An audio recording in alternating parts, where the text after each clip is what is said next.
Hi, I'm Dr. Ashwin Malia, a senior consultant urologist and robotic uro-oncosurgeon at Sir Gangaram Hospital, Delhi.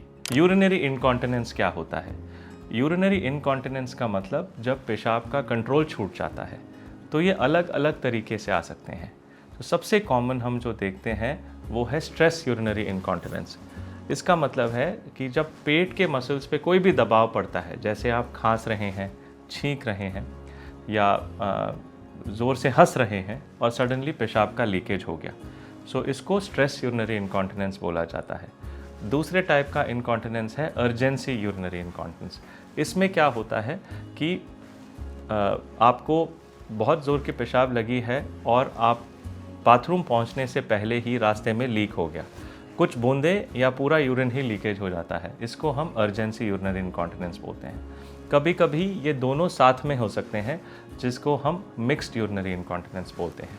इसके अलावा एक continuous urinary incontinence होता है जब continuously पेशाब का लीकेज हो रहा है। ये हम देखते हैं रेयर कंडीशंस में, जिस लाइक वेसिकोवेजिनल फिस्टुला, जब पेशाब का जो रास्ता है वो किसी और ऑर्गन से जुड़ जाता है, जैसे वेजाइना से जुड़ जाता है, तो कंटिन्यूसली लीकेज हो सकती है। कभी कभी ऑपरेशंस के बाद, जैसे यूट्रस रिमूवल के बाद, हम ये कंडीशंस देख सकते हैं। एक होता है ओवरफ्लो इनकॉन्टिनेंस। ये तब होता है जब पेशाब पूरा रुका हुआ है और निकल नहीं रहा, बट सडनली थोड़ा बहुत जैसे टंकी फुल हो जाती है और एक्सेस पानी निकल जाता है, इसको ओवरफ्लो इनकॉन्टिनेंस बोलते हैं। तो हर एक टाइप ऑफ इनकॉन्टिनेंस का इलाज हो सकता है।